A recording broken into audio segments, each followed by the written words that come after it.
Amados hermanos del grupo Edificados en la Palabra y amigos que nos acompañan diariamente, es un honor para mí y un privilegio el poder saludarles a cada uno de ustedes en el amor del Señor, su hermano en Cristo Jesús, David Meléndez Pérez, desde México. Paz a vosotros. En esta 10ª semana, continuando con el libro de Génesis en el principio, y con el eslogan de esta misma semana, Jacob, nieto de Abraham, escogido para preservar la descendencia del pueblo de Dios y las grandes promesas. Y el título de la reflexión de esta mañana es Jacob se casó con Lea y Raquel, el comienzo de una nueva vida. Pero antes de iniciar, amados hermanos, yo les invito a que inclinemos nuestros rostros al polvo de la tierra y hagamos una oración a nuestro Dios. Bondadoso y buen Padre que moras en las alturas de los cielos, invoco tu santo y bendito nombre en esta mañana con la finalidad de solicitarte que tú bendigas esta palabra. Pero a la vez también te pido y te agradezco la vida que tú nos das a cada uno de nosotros como hijos tuyos. Permite que la enseñanza que hoy se va a vertir sea para una esperanza, para que nuestras vidas vayan consolidándose hacia ti, Señor nuestro, en tu palabra y en tu andar. La reflexión es bastante incomprensible en un momento determinado, pero no queremos pasar por alto, Señor, que tú eres un Dios misericordioso y que tus planes y tus pensamientos son distintos al de nosotros. Por eso te pido que unjas mis labios, que permitas expresar verdaderamente tu palabra para mis hermanos, que tengan ese aliento y esperanza en ti. Te lo pido y te lo suplico en el nombre bendito de Cristo Jesús. Amén. Deseo, amados hermanos, leer esta parte de Escritura que dice así: porque todo lo que fue escrito en tiempos pasados para nuestra enseñanza se escribió, a fin de que por medio de la paciencia y del consuelo de las Escrituras tengamos esperanza. Y así es, amados hermanos, la enseñanza de Jacob nos permite entender los planes de Dios y su perfección con la mayor claridad, pues actúa no conforme a nuestras peticiones, conforme a nuestras voluntades o con nuestros pensamientos, sino que a lo que realmente Él actúa, con lo que realmente necesitamos y en el momento indicado. Inicio con una pequeña reseña de Jacob. Jacob, como ustedes saben, significa el que toma por el calcañar. Algunos comentaristas dicen que ese es un plantador, el engañador, el tramposo. Jacob era hombre quieto que gustaba de estar en casa. En cambio, su hermano Esaú era un hombre de mundo, lleno de vigor y de aventura, un hombre inquieto y de casa.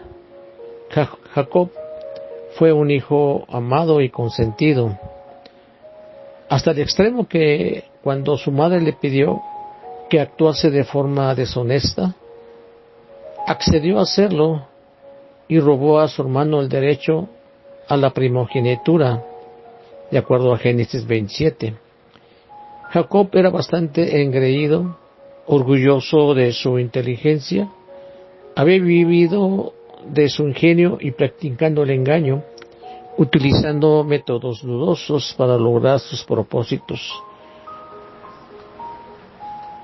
Jacob, dice la Escritura, que fortalecido con la visión que Dios le dio de una escalera que iba del cielo a la tierra y por la cual los ángeles de Dios subían y bajaban, además de la promesa que le hizo primero a Abraham en Génesis 13:14 y se la confirma a Isaac en Génesis 26:5. Dentro de esta visión, ahora Dios le habla en sueños y le dice a él: a ti y a tus descendientes les daré la tierra en donde estás acostado. Génesis 28:13.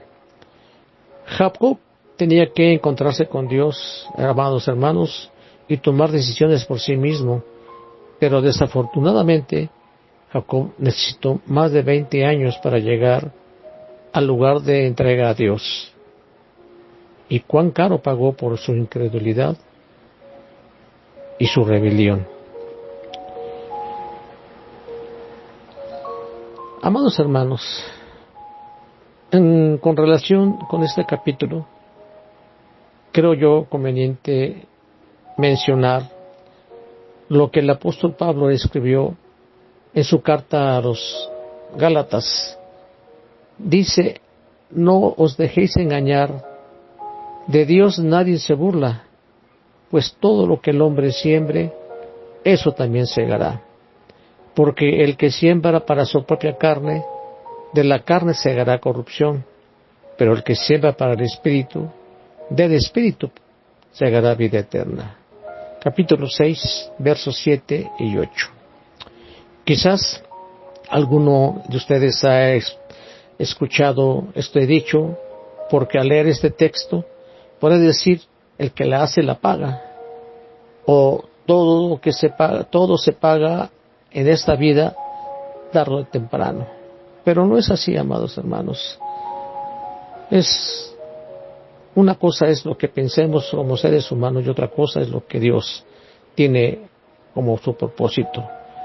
Por eso, mis amados hermanos del grupo Edificados en la Palabra, el pasaje que acabamos de leer, como ustedes saben, fue escrito por el apóstol Pablo, pero a los cristianos de esa época y actualmente aplica para nosotros.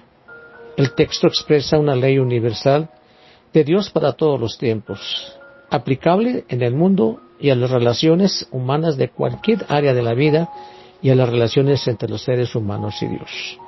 Por poner un ejemplo, podemos decir: si una persona peca contra su cuerpo, más tarde o más temprano lo pagará con una salud quebrantada, aunque se haya perdonado o haya sido perdonado por Dios. Esta es una ley universal. Si uno la quebranta, puede que se le perdone, pero no puede evitar las consecuencias, hermanos. Así que Jacob fue un ejemplo de esta ley inflexible. Y así que voy a leer en una manera práctica en los versos del 1 al 30 de este capítulo 29, y yo les invito que ustedes tengan su Biblia abierta en este mismo capítulo, me vayan siguiendo con su vista a lo que yo voy comentando por verso o por bloques, amados hermanos. Quiero agregar que en esta breve introducción que di, podemos decir que, sin temor a equivocarme, que el resto del Génesis que nos falta ver presenta la vida de Jacob, incluyendo sus pruebas con Labán, de este capítulo 29 al 31, con Esaú, capítulos 32 y 33, y con sus hijos, capítulo 34, incluyendo la historia de José, que también es parte de la vida de Jacob. Bien, el título de la reflexión de hoy, una parte dice: el comienzo de una nueva vida. ¿Y por qué el título de esta reflexión, de esta parte? El comienzo de una nueva vida. Amados hermanos, la vida se compone de nuevos comienzos, de nuevos desafíos. Cada vez que cometemos un error, por pequeño que sea, tenemos que comenzar de nuevo, aunque las consecuencias de nuestros errores sean espantosas o desastrosas.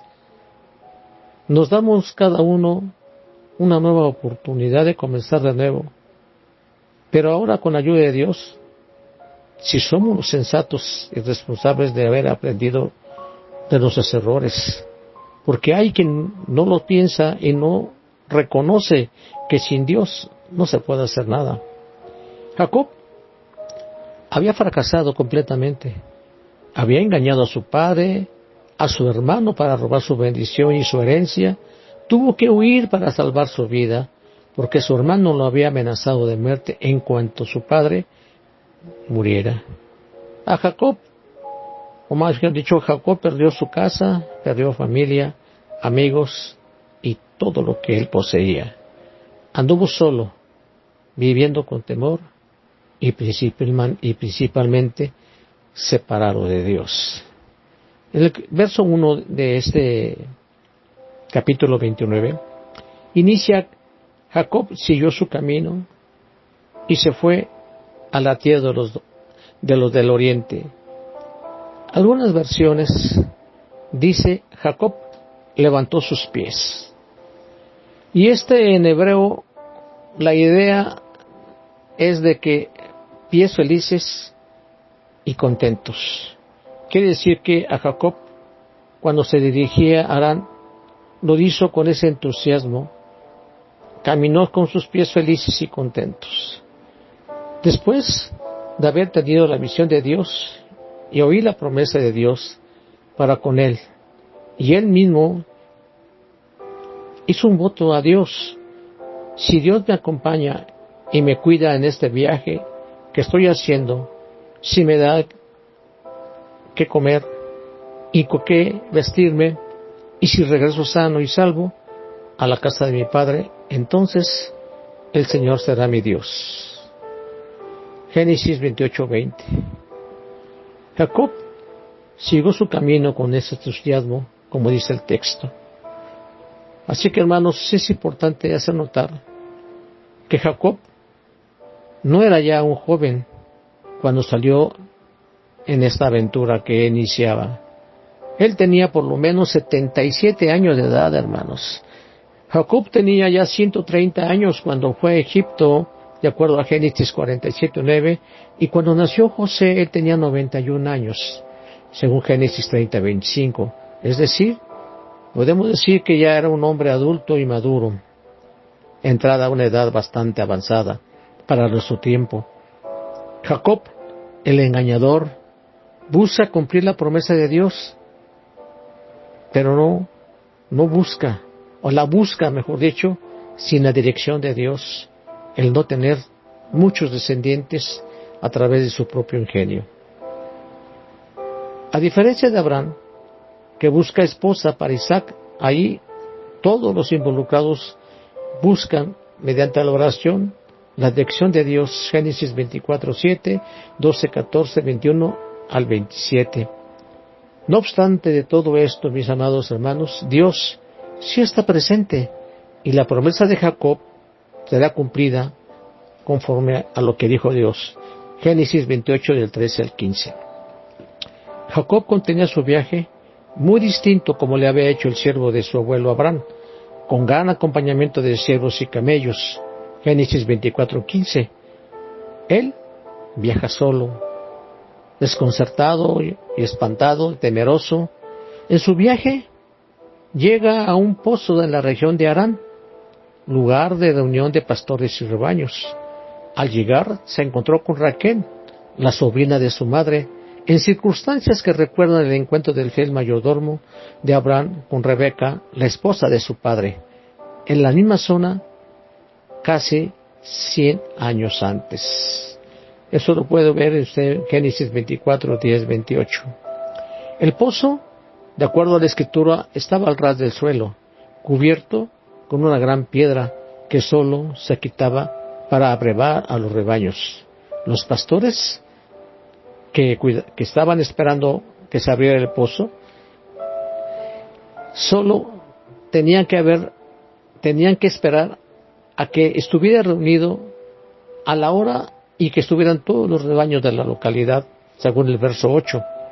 Jacob entra en conversación con los pastores, interrogándoles si conocen a Labán, hijo de Nacor, y ellos respondieron: lo conocemos.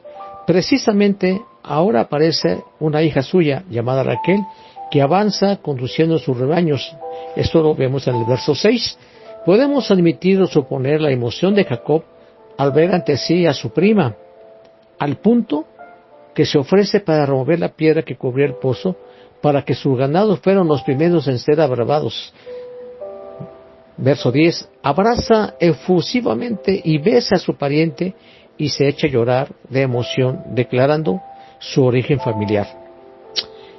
Como ustedes conocen, esta costumbre de la época, que los parientes se saludaban con beso, era una costumbre, pero Jacob aún no se identificaba con ella como pariente, y sin embargo él se acercó y la besó. Sorprendida, anonadada, Raquel, cuando escucha que era pariente, inmediatamente Raquel corre hacia su padre a darle la noticia de la llegada de un pariente de Canaán. Labán sale al encuentro y abraza a Jacob, acogiéndole afectuosamente en su casa al ser reconocido como un familiar próximo. Y le dice: tú eres hueso mío y carne mía. Esto lo vemos en el verso 14. Como un mes aproximadamente después de su llegada, hizo los arreglos para casarse con Raquel, ofreciendo sus servicios a su padre Labán durante 7 años. Eso del 14 al 20. Durante ese mes, Jacob, evidentemente, tenía muchas cosas que contar, especialmente su relato, la historia de cómo enredó a su hermano para obtener el derecho de la primogenitura y de cómo engañó a su padre para obtener su bendición. Y así fue como fue recibido y alojado en aquella casa. Durante el periodo que siguió, en ese tiempo, se enamora cada día más por Raquel. También llegó un momento en que llegó un momento que hábilmente Labán resolvió iniciar con su sobrino una relación laboral ventajosa. Y Labán le dijo: no vas a trabajar para mí sin ganar nada. Solo porque eres mi pariente, dime cuánto quieres que te pague. Verso 15. Labán, en este relato, aparece como muy precavido, pero a la vez muy avaro, aunque al principio se mostró generoso al ofrecer salario a su sobrino, porque bien se había dado cuenta de cómo miraba Jacob a Raquel, su hija menor, con ojos de un hombre enamorado, y él quiere aprovechar esto para su propio beneficio. Fíjese que en el verso 15 que está en su lectura, ahí vemos que Jacob paga su primera paga de la disciplina de Jacob, en el cual se convierte en un sirviente. Y el verso 16 dice que Labán tenía 2 hijas, la mayor Lea, que significa vaca traviesa. Algunos comentaristas y traductores dicen que sí, da antílope, pero bueno. Y Raquel significa oveja. Lea era de tiernos de ojos. Los ojos de Lea carecían de aquel profundo brillo, no eran atractivos, que era una marca de belleza, como se creía en las culturas del Medio Oriente. Algunos comentaristas dicen que padecía estrabismo o tenía mala vista.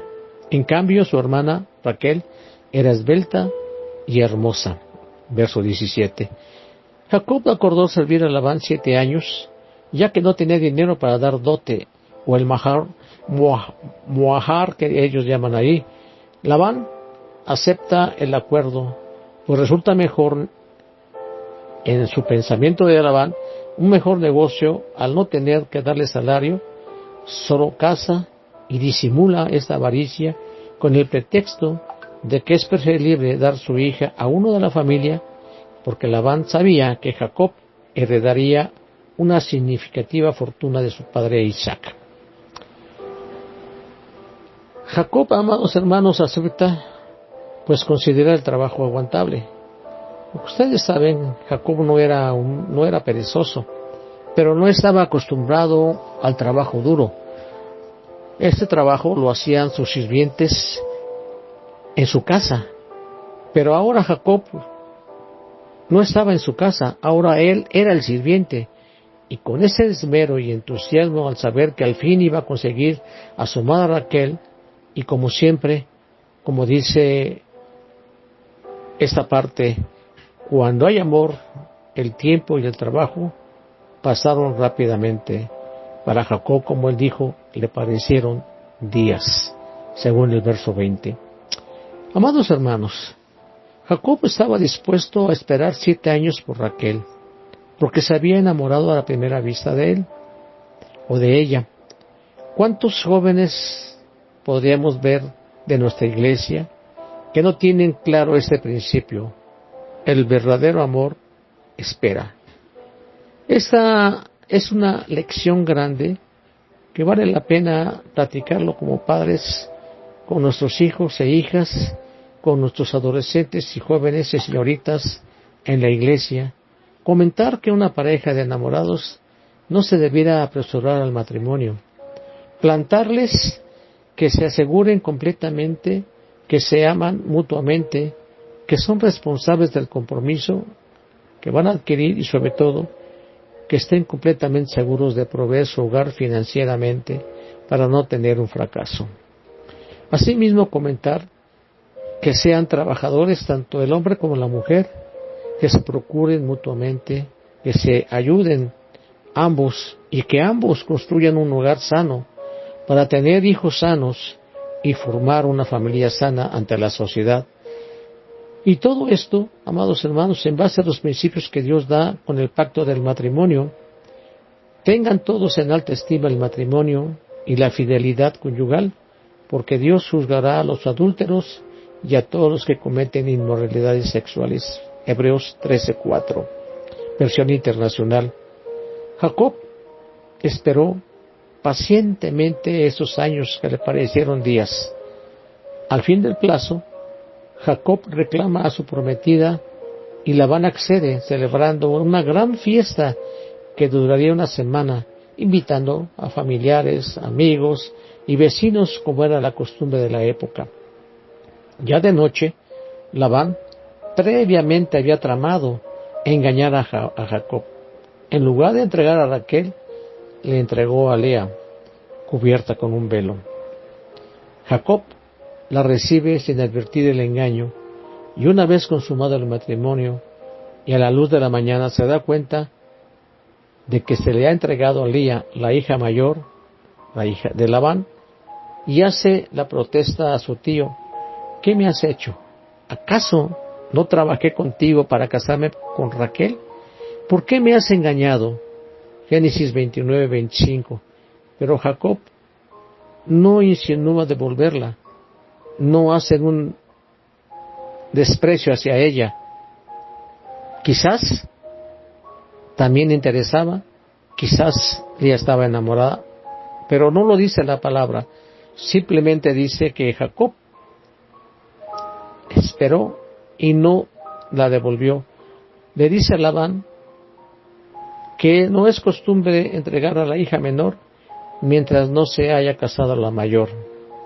Jacob, que había engañado a su hermano y a su padre, ahora recibe su merecido, su segunda paga, al ser burlado con esta actitud, de la cual él se desilusiona en sus deseos de tener a Raquel ya. Es importante mencionarles, amados hermanos, que tanto Labán como Jacob eran dos hombres engañadores, que miraban solo por sus propios intereses. ¿Por qué creen, hermanos? Porque eran así, mezquinos. Pero lo que ustedes no saben es que Labán era más astuto, porque éste engañó a Jacob, y a través de ese engaño Jacob iba a ganar o iba a trabajar otros 7 años más de trabajo para que fuera entregada Raquel, su bien amada. Dice versos 27 y 28, por eso cumple ahora con la semana nupcial de esta, y por 7 años más de trabajo te daré la otra. Así lo hizo Jacob, y cuando terminó la semana nupcial de la primera, Labán le entregó a Raquel por esposa, a la que amó mucho más que a Lea, por lo que trabajó tristemente otros 7 años más. Así concluye el verso 30, amados hermanos. Hemos visto en esta historia, esos 30 versos, los efectos funestos de la mentira, de la decepción, de la envidia, del sexo y la poligamia. No sabemos cuál era la conciencia moral de estos. Lo que debemos darnos cuenta, amados hermanos, es que la época en que esto tuvo lugar, cuando la moralidad estaba muy lejos de los escritos del Nuevo Testamento. En todo caso, el autor sagrado quiere destacar diciendo que ni los pensamientos de Dios ni sus caminos son los nuestros. Esto lo vemos por el profeta Isaías en el capítulo 55, 8 y 9. Los tiempos de Dios es su kairos.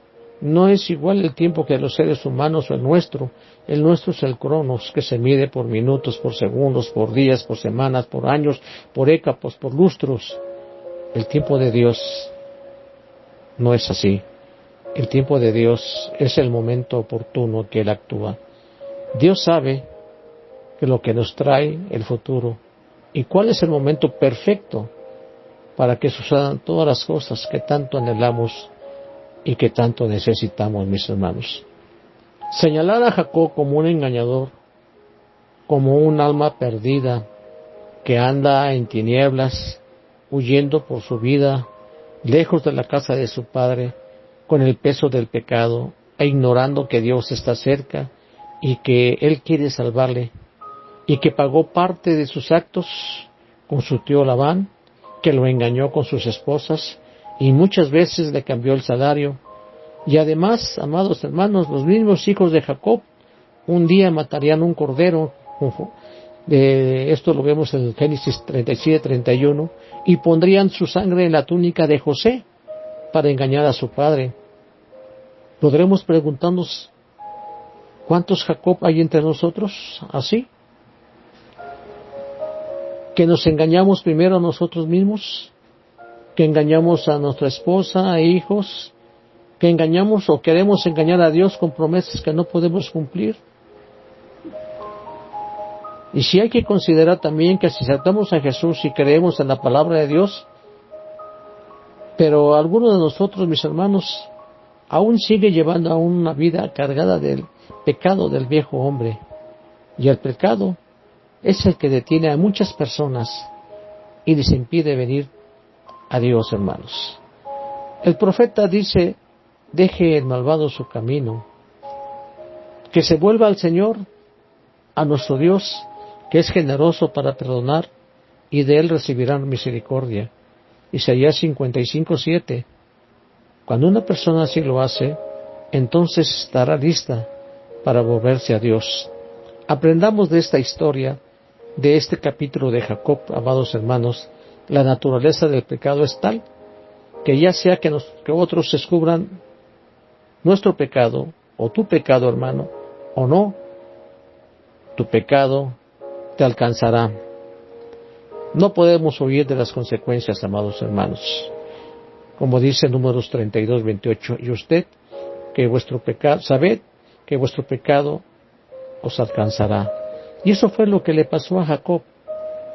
Asimismo, mis amados hermanos, en este pasaje que hemos visto, el engaño de Labán condujo a Jacob a tener 2 esposas, es decir, a una poligamia que Dios no aprueba. Muy pronto Jacob experimentaría en el ambiente que se crearía en su familia las consecuencias de los métodos que él había utilizado en el pasado, de la misma manera que Dios no había aprobado que el patriarca Abraham, a sugerencia de su esposa Sara, se casase con Agar, la sierva egipcia. Y este no es el propósito de Dios, hermanos. El propósito de Dios desde el inicio fue, ¿no has leído?, replicó Jesús, que en el principio el Creador los hizo hombre y mujer, y por eso dejará al hombre a su madre, a su padre y a su madre, y se unirá a su esposa, y los dos llegarán a ser un solo cuerpo. Así que ya no son dos sino uno solo. Por tanto, lo que Dios ha unido, que no lo separe el hombre. Bien valdría la pena, amados hermanos, que examinamos a nosotros mismos a la luz de los principios que Dios, como Creador que nos ama como criaturas suyas, ha establecido de la creación para que tu vida y la mía cobren un nuevo significado y puedan ser vividas en plenitud a pesar de factores adversos y del inevitable sufrimiento de la experiencia humana. Porque una vida de armonía con el propósito divino nos puede conducir a vivir en paz, a esa paz y a ese equilibrio interior.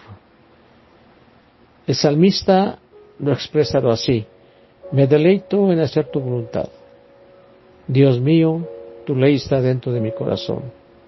Así que no pensemos en juzgar que los planes de Dios están mal o están bien. No perdamos de vista a nuestro Dios. Pongamos, amados hermanos, los ojos en Jesús. Tengamos puestos en el autor y consumador de nuestra fe, amados hermanos. Como dice Hebreos 12:1, por tanto nosotros también, teniendo en derredor nuestra tan grande nube de testigos, despojémonos de todo peso y del pecado que nos asedia, y corramos con paciencia la carrera que tenemos por delante. Puestos los ojos en Jesús, el autor y consumador de la fe, el cual por el gozo puesto delante de él sufrió la cruz, menospreciando el oprobio, y se sentó a la diestra del trono de Dios. Amén. Que esa sea nuestra meta, amados hermanos, como hijos de Dios.